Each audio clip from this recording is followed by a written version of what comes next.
Comment savoir que vos parents sont des sorciers? Comment savoir que vos parents sont peut-être même involontairement associés à des esprits maléfiques qui ne veulent pas de votre bien? Il y a plusieurs symptômes qui, lorsque vous mettez cela ensemble et que vous voyez que cela s'applique à une des personnes qui est censée être votre oncle, votre tante, vos parents, maman, papa, il y a des symptômes qui doivent vous ramener à prier sérieusement. Sérieusement. Je vais vous donner plusieurs symptômes. Parmi ces symptômes, je commencerai déjà dans le domaine des rêves. Dans le domaine des rêves, quand vous avez des rêves, vous avez des rapports intimes, fréquemment avec l'oncle, le neveu, papa, maman et tout, sachant que dans la logique des choses, vous ne pouvez pas désirer d'avoir de l'intimité avec vos proches, ça exclut déjà le côté psychologique, parce que dans les rêves, on dit que les rêves peuvent venir de Dieu, de Satan, mais aussi de nos pensées, nos convoitises, nos désirs. Donc comme toi tu ne peux pas me dire, sauf si vraiment c'est le cas, que tu peux désirer ton père, ainsi de suite, par exemple pour ta maman, faire ce genre de rêve souvent doit déjà t'alerter. Ça ne veut pas forcément dire que tu es sa femme la nuit ou son mari la nuit, non. Dans d'autres cas, oui, ça veut dire que la nuit, ton papa c'est ton mari et ta maman c'est ta femme. Et du coup, comme dans le cas de tout type d'esprit qu'on dit les succubes ou les incubes, en fait, automatiquement, ça implique que dans la vraie vie, relationnellement, tu auras du mal à être heureuse, à être heureux, à être constant dans tes relations. C'est une parenthèse. Vous savez très bien que lorsque vous avez des maris de nuit, des femmes de nuit ou même des enfants de nuit, en fait, dans la vraie vie, cela se traduit par des complications dans votre couple, des complications à se comprendre, des insuffisances de communication à n'en pas finir, des incompréhensions qui n'ont ni tête ni queue, beaucoup de choses, manque de désir de la femme, du mari, plusieurs choses qui viennent à se manifester dans la relation, mais c'est pas l'objet de la vidéo. Donc je disais, les contacts intimes avec ces parents-là doivent vous inquiéter. Deuxième type, ce sont des rapports abominables. C'est toujours comme le premier type, mais c'est un peu différent. Par exemple, vous allez rêver un neveu, mais qui est abusé par son père. Vous allez souvent rêver un oncle, mais qui abuse d'un autre homme. Hein? C'est-à-dire, c'est des relations entre les personnes de même sexe, mais dans les rêves. Tu vas rêver ton père qui est abusé par quelqu'un ou ton frère qui est abusé par quelqu'un. Ce genre de rêves aussi, ce ne sont pas des rêves à prendre à la légère.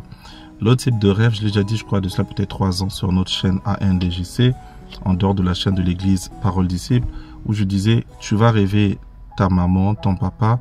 Dans le rêve, il est fâché par exemple contre toi, mais tu as l'impression que même dans la vraie vie, il ne s'est jamais fâché comme ça. C'est-à-dire que c'est comme ses yeux devenaient rouges dans le rêve. C'est-à-dire c'est comme si dans ses yeux, tu voyais que ses yeux devenaient noirs, ou bien il y avait une forme de haine, que même dans la vraie vie, peu importe la colère que tes parents ont eue, ils n'ont jamais eu cette colère-là. En réalité, il s'agit là de l'esprit maléfique qui habite dans la personne, qui t'est montré. Même dans la vraie vie, ça peut arriver dans votre maison. Vous avez peut-être des enfants, vous avez des parents. Il peut arriver lors d'une dispute, vous vous êtes échangé de regards. C'est-à-dire, pendant une seconde, vous vous êtes regardé vraiment les yeux dans les yeux et tu as eu l'impression de voir une autre personne.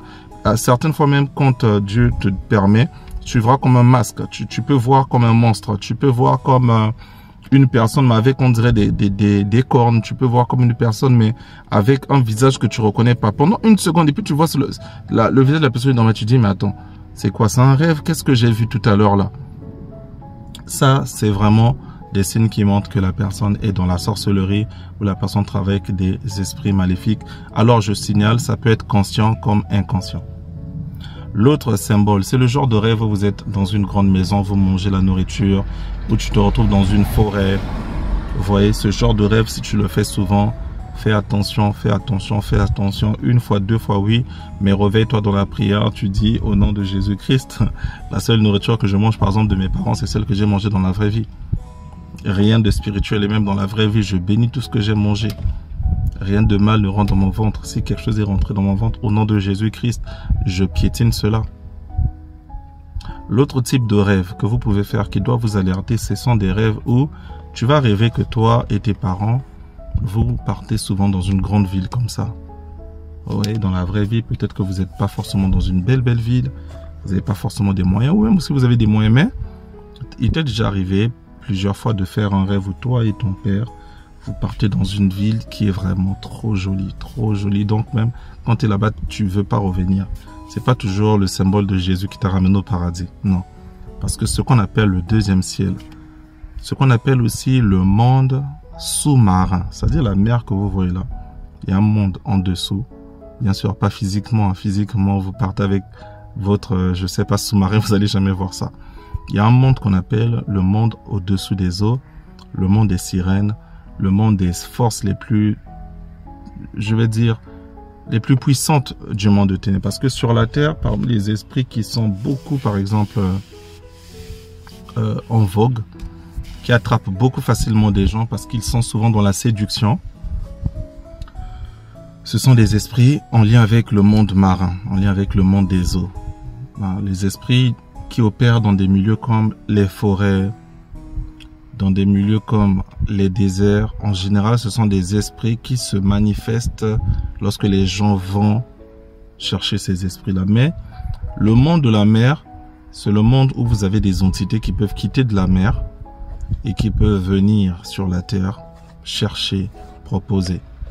Par exemple, beaucoup de personnes qui opèrent avec la gloire, le succès, beaucoup de personnes qui opèrent avec la domination, ainsi de suite, vont travailler par exemple avec les esprits des eaux. Par exemple, la majorité des modes qu'on a sur la terre, la majorité des choses que vous voyez ici sur la terre, nouvelles coupes de coiffure pour les femmes venant de telle star, nouvelle ceci, nouvelle cela, la majorité des fois, ça vient de ce monde-là des ténèbres, le monde des eaux. Bref, je ferme la parenthèse. Donc, ce monde-là est un monde tellement technologique, tellement beau qu'en général, quand les gens y vont, ils veulent même pas revenir souvent. Et parfois, tu vas faire ce genre de rêve. L'autre rêve aussi, c'est souvent tu as ton papa ou ta maman, tu vas rêver que dans plusieurs fois, 1, 2, 3 fois, ils te ramènent comme au bord de l'eau. Ils te ramènent comme au bord de l'eau dans le rêve. Vous arrivez au bord de l'eau et vous êtes là, vous attendez au bord de l'eau. Ce genre de rêve, 1, 2, 3, 4 fois. Méfie-toi, méfie-toi, méfie-toi, méfie-toi. Les rêves, il y en a plusieurs. Parfois aussi, tu vas rêver que dans tes rêves, ton père ou ta mère ou ta tante ou ton neveu, je ne sais pas, peu importe la personne qui est par exemple dans votre famille, tu vas rêver que souvent il va te donner des habits, mais des habits déchirés. Tu vas rêver qu'il va te donner des habits sales, te dit porte. Ou bien il va te donner des chaussures, mais des paires inversées. Ou bien il va te donner des chaussures, mais une seule paire. Porte, porte. Ou il va te donner un pantalon, un pied, une manche est coupée, l'autre pied, c'est normal. Ou il va te donner de la nourriture pourrie. Vous voyez? Donc souvent ce genre de rêve aussi pareil, ça peut vouloir montrer que vos parents, la personne là que tu rêves souvent par rapport à ce rêve là, est dans des mauvaises pratiques ou du moins ne veut pas de ton bien. Ou encore, troisième cas, les esprits qui ne veulent pas de ton bien passent par cette personne pour te détruire. En réalité, nous parlons de quoi? En réalité, nous parlons ici de la magie noire. Ce que je viens de dire là, c'est la magie noire. C'est-à-dire que c'est la partie de la magie qui veut nuire des gens. Et donc, dans les caractéristiques de la magie noire, vous savez, peu importe, hein, que ce soit les branches qui viennent du vaudou, que ce soit la sorcellerie africaine, que ce soit la sorcellerie des sorts qu'on voit en Europe dans des livres et tout, le but souvent, deux grandes choses ressortent souvent, c'est le contrôle de la personne, ok, et la domination de la personne.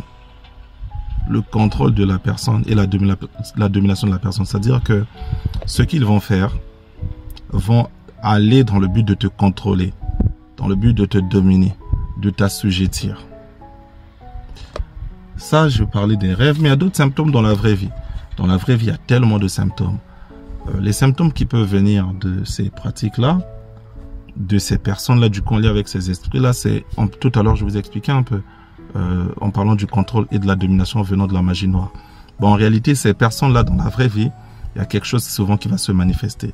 Cette chose-là, c'est le fait que quand vous allez prendre des décisions importantes de votre vie, ils voudront avoir un mot supérieur à votre mot. Par exemple, vous voulez choisir la femme de votre vie. Vous voulez choisir le mari de votre vie. Vous voulez vous marier. Vous voyez? sur des choses comme ça, ou bien vous mettez au monde un enfant, mais vous ne donnez pas le nom de ce papa-là ou de cette maman-là, ou bien vous tombez enceinte, mais vous cachez votre grossesse, vous ne le dites pas, ou bien vous allez construire une maison, construire une parcelle sans dire. Ce sont des personnes, alors lorsque c'est comme ça, ils vont rentrer en colère, en colère, en colère. Soit ils sont assez sages pour contenir leur colère, mais ils vont vous lâcher 2-3 mots.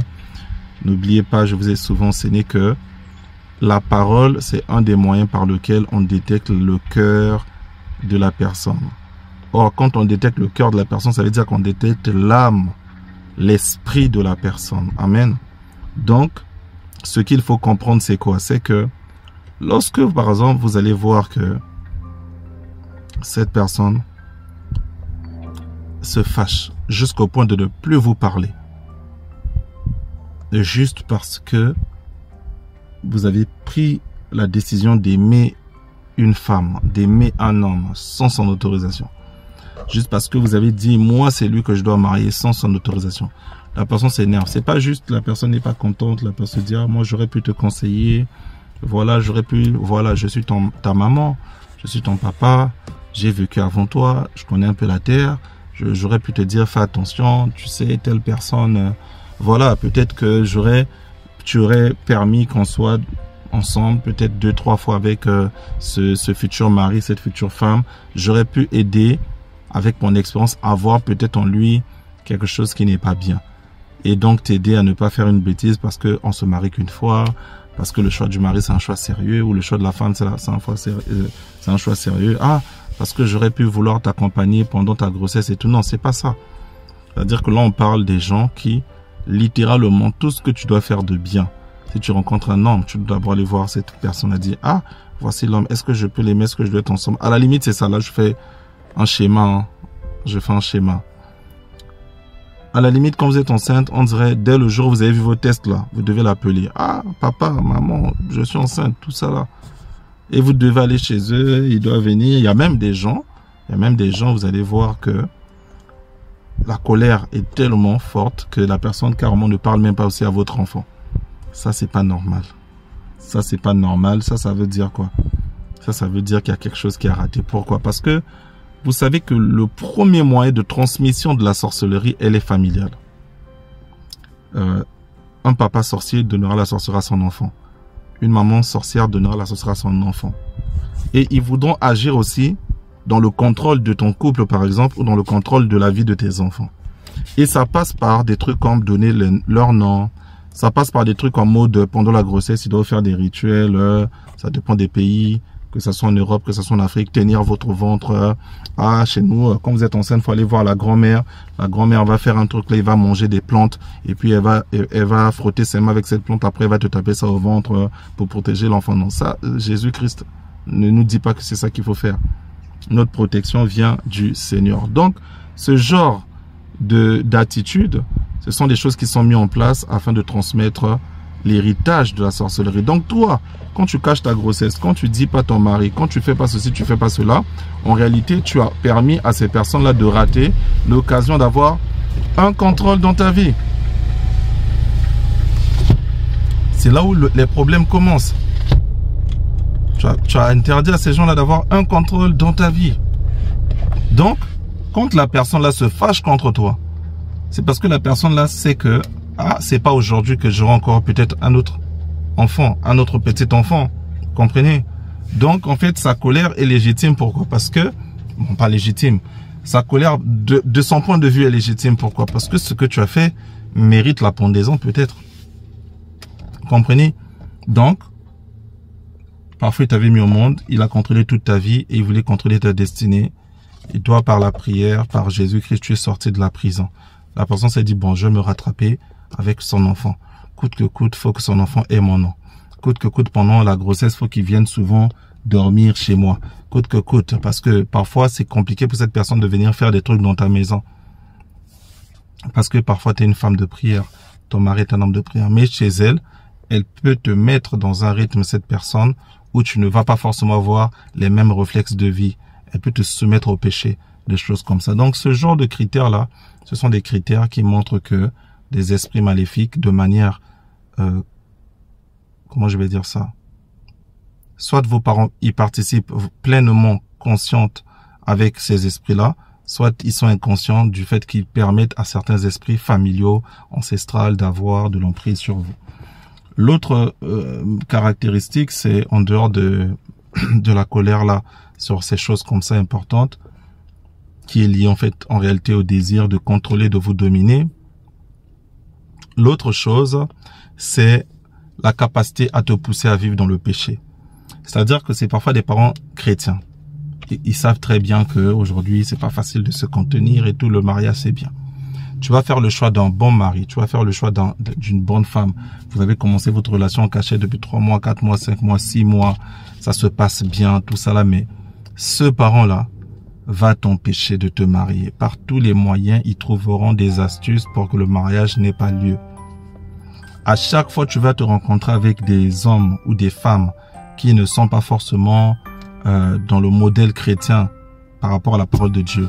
Tu auras l'impression que le feeling passera mieux avec tes parents, mieux avec des gens. Mais à chaque fois que tu auras quelqu'un qui prie, quelqu'un qui veut ton bien, quelqu'un qui peut se sacrifier dans la prière pour toi, eux, ils seront toujours contre cette personne-là. Ils vont toujours se lever contre cette femme-là. Ah, cette fille-là, on la connaît pas. Ah, cette fille-là, elle est peut-être étrangère. Ah, cette fille-là, elle est peut-être ceci. Ah, cette fille-là, elle est peut-être maléfique. Ah, cette fille-là, elle est peut-être sorcière. Ah, ce garçon-là, tu ne connais pas. Il vient de quel pays? C'est quoi leur ethnie? Fais attention à ni nanani. Ah, ceci, ah, cela. Mais quand toi, tu ramènes les mauvaises personnes là, ils ne se rendent même pas compte. Pourquoi? Parce que le mal et le mal, parfois, fait des featuring. Dans le combat de détruire ta vie, les esprits mauvais peuvent s'associer avec les esprits mauvais de famille peuvent s'associer avec les mauvais esprits de ton partenaire. C'est pour ça que tu ne vas pas comprendre parfois quand tu ramènes quelqu'un qui est dans la prière, quelqu'un qui craint Dieu, ça ne va pas toujours avec tes parents. Il y a toujours, on n'aime pas sa manière d'être.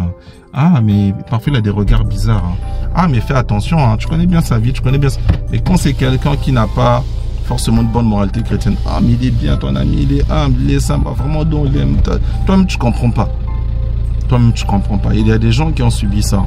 Il y a des gens qui ont raté un mari, 2 maris, 3 maris à cause de ces choses-là. Donc, faites attention à ces symptômes-là. Ces symptômes-là, souvent, cachent des vérités spirituelles sur les alliances qui sont capables d'être bâties entre tes parents et par exemple ton futur conjoint. Et le but surtout, c'est que tu vives dans le péché. Je parlais du mariage parce que si le mariage n'est pas fait, vous allez tomber parfois dans la fornication. Et la fornication, c'est une grande porte, par exemple, de l'agissement des esprits mauvais. Mais il n'y a pas que la fornication, il y a d'autres trucs. Ces parents qui vont faire en sorte que tu sois toujours dans la frustration. Ces parents qui vont faire en sorte que tu sois toujours dans la frustration. Ces parents qui vont faire en sorte que tu sois toujours dans la colère, que tu n'aies jamais la paix quand avec eux. Pas parce que tu fais tellement de bêtises. Hein. Non, toi-même, tu vois ta vie, même à la lumière de la Bible. Tu ne peux pas trouver que ce que tu as fait à la lumière de la Bible, des enseignements que tu as reçus de ton pasteur et tout comme ça. Même des conseils parfois que tu avais reçus à l'époque de tes propres parents là. Tu vas pas trouver que ce que tu as fait, c'est mauvais. Mais ils vont te mettre mal à l'aise. Ça peut être sur le choix de ton église. Ils vont combattre ton église sans raison apparente. On peut comprendre, il y a des cas où tu as des pasteurs qui abusent, il y a des cas où tu as des parents bizarres, il y a des cas où tu as des pasteurs plutôt bizarres, tout ça là. Mais là, c'est sans raison. Non, mais tu jeûnes trop, tu pries trop, c'est quoi ça, ni nanani. Ils vont te combattre parce qu'en réalité, c'est pas seulement l'église. C'est qu'ils savent que l'église est la source secondaire. La source primaire, c'est Dieu. Mais l'église est la source secondaire qui te donne la force, la lumière, la position de rester toujours dans la prière au travers des différents programmes de l'église. Mais eux, ils vont vouloir te ramener à un rythme où ils vont te ramener là où eux ils prient. Ils vont te ramener dans leur vie parce que tu dérangeais et que tu puisses t'éteindre. Donc souvent ça aussi, c'est soit consciemment les parents, ce sont des sorciers que ta vie de prière est en train de brûler ces gens-là. Soit inconsciemment, il y a des esprits maléfiques qui passent au travers des parents comme étant des gens qui ont de l'autorité sur toi afin de pouvoir briser certaines choses, empêcher certaines choses, désactiver certaines choses que tu es en train de faire, mais qui sont pour ton bien. Qui sont pour ton bien. Et toi, tu peux te dire, mais je comprends pas, mon église, qu'est-ce qui va pas? Il y a quoi de mauvais? Il n'y a rien de mauvais. Qu'est-ce que je fais de mal à l'église? Toi-même, tu trouves pas. Mais tu vas pas comprendre pourquoi on va combattre ton pasteur, on va combattre ton église, on va remettre en cause ta manière de prier, tes programmes de prière, tout ça là. Ça, c'est toujours, je répète, 2 choses. Soit c'est conscient, soit c'est inconscient. Mais ça fait partie de la même stratégie, te pousser à être dans l'état où la gloire de Dieu aura du mal à se manifester. Te te pousse à être dans l'état où tu vas commencer à pécher facilement. Tout à l'heure, j'ai parlé de la fornication, des rapports sexuels avant le mariage. Mais là, je suis en train de parler de la frustration. Tu vas toujours être mal à l'aise. Tout ce que tu fais n'est jamais bien. Toujours des critiques, des ceci, des cela de tes propres parents. Jamais d'encouragement. Pas parce que tu es nul, pas parce que tu es ceci. Non, c'est comme s'ils doivent toujours trouver quelque chose de négatif à dire dans ta vie. Ils peuvent te pousser aussi à la débauche. Ils vont te pousser au travers des alliances, des amis. Ça, j'ai eu des cas. Papa maléfique, maman maléfique, avec des amis maléfiques. Toi, par la grâce de Dieu, Dieu t'a mis de côté. Mais eux, ils ont des amis qui ont des enfants. Eux, tous, ils sont dans le mal. Par exemple, dans le cas des loges, ça se fait beaucoup dans le cas des loges. Et ils veulent que la fille ou le fils de leur ami soit avec toi. Ils savent bien que la fille là ou le fils là est déjà pourri. On va te faire créer des occasions comme ça. Ils partent tous en vacances pour que tu restes juste avec lui. Et ils vont tous voyager, là, ils vont tous se déplacer, on te laisse à la mesure, puis on envoie ce jeune homme, là, cette jeune fille-là, de venir te remettre quelque chose. Il va venir avec des tenues bizarres, il va venir avec des propositions bizarres. Et toi, tu te diras, bon, dans tous les cas, les parents se connaissent. Non, tu es tombé dans le piège. Parce que, rappelle-toi ce que je t'ai dit tout à l'heure, dans le monde de la nuit, les esprits font des featuring.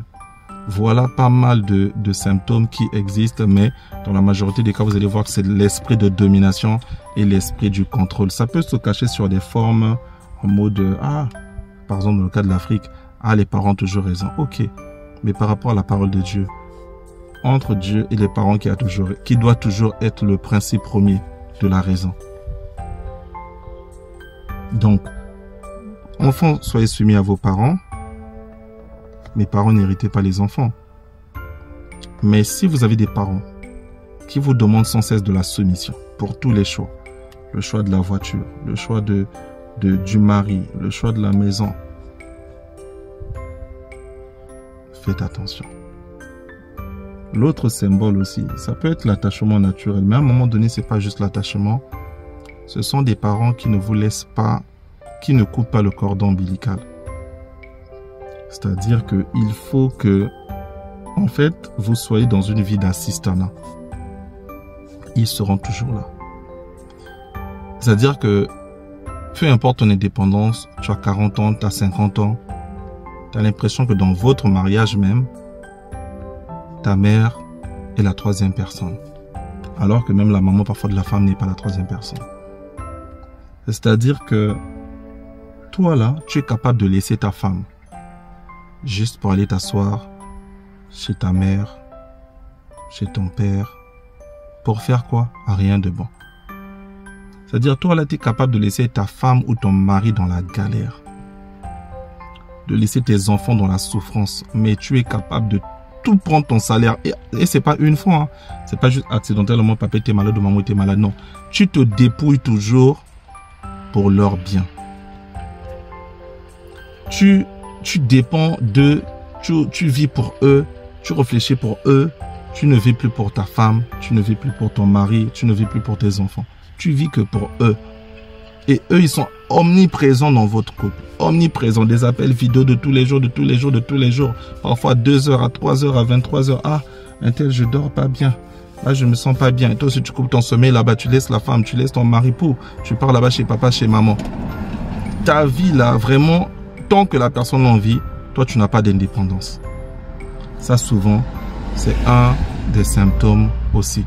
C'est pas toujours le cas. Ça peut être des gens, il y a des gens qui n'ont pas reçu l'éducation que l'enfant, quand il grandit, l'enfant fonde une famille, il faut respecter ça. Il y a des cas comme ça. Mais là, je suis vraiment dans des cas précis de tu es son domestique spirituel et ça va se matérialiser physiquement. Tu es au bureau comme ça, au boulot, tu t'appelles, je me sens pas bien, vraiment, viens vite, vite. Vite, vite, tu coupes le travail. Parfois même, tu peux perdre le travail à cause de ces parents-là.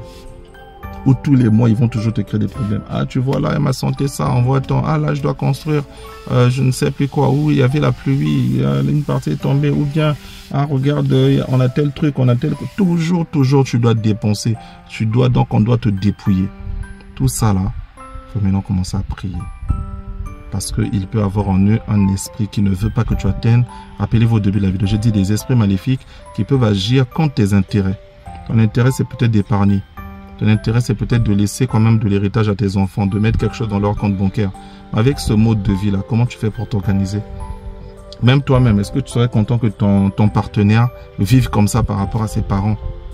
Tout doit être en mesure. L'homme quittera son père et sa mère et s'attachera à sa femme. Les deux deviendront une seule chair. Fais attention à mieux comprendre ce verset-là. Tu dois apprendre réellement à quitter les parents. Et ça devient quelque chose d'occasionnel et non quelque chose de à chaque fois.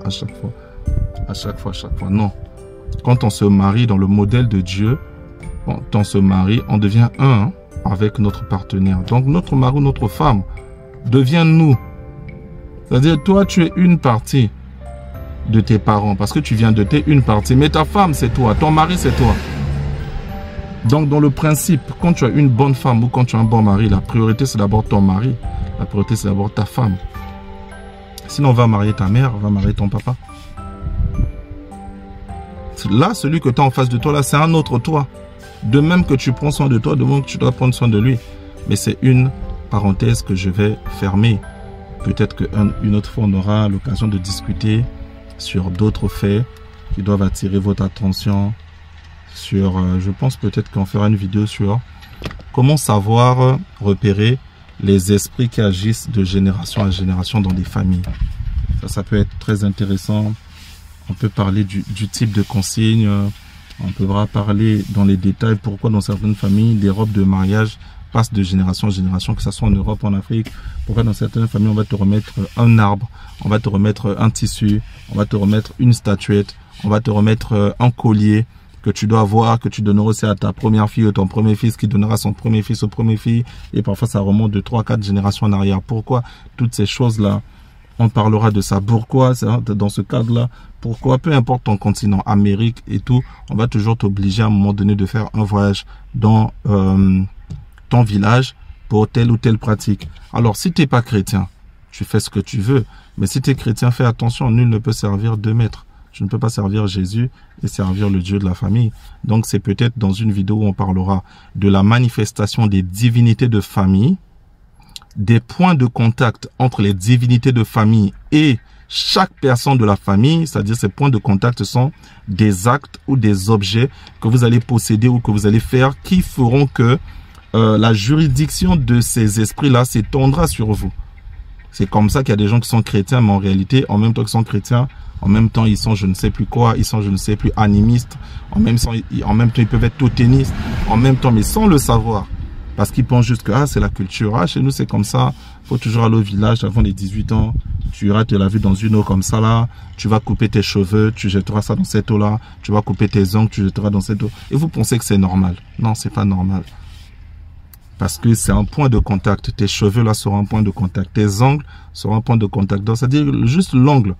Il y a même des gens qui ignorent des choses. Il y a même des fois, c'est ton parent qui avait coupé tes cheveux, qui avait coupé ton cordon ombilical, qui avait coupé, je ne sais pas moi, tes ongles. Sans te dire, il est parti jeter dans cet endroit-là. Et dès lors que c'est jeté, c'est un point de contact qui te représente. C'est-à-dire ton petit ongle là, ça représente toi. Mais il faut briser ces choses-là par Jésus-Christ.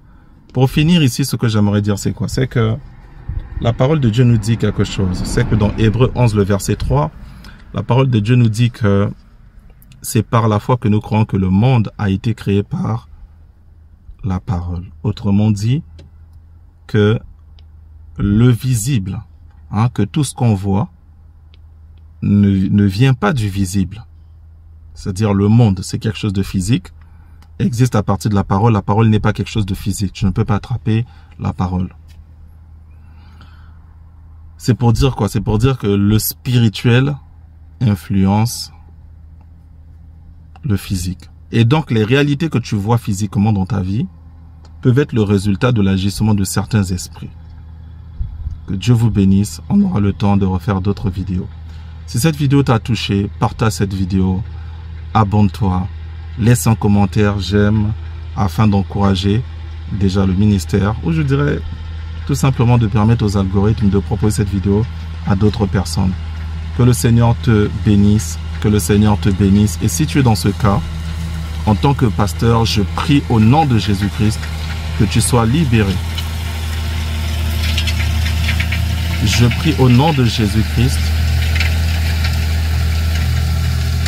que tu sois délivré maintenant. Je prie au nom de Jésus-Christ que tu sois racheté, sauvé, libéré maintenant. maintenant, maintenant. Amen, amen, amen, amen, amen. Sois béni dans le nom puissant de Jésus-Christ.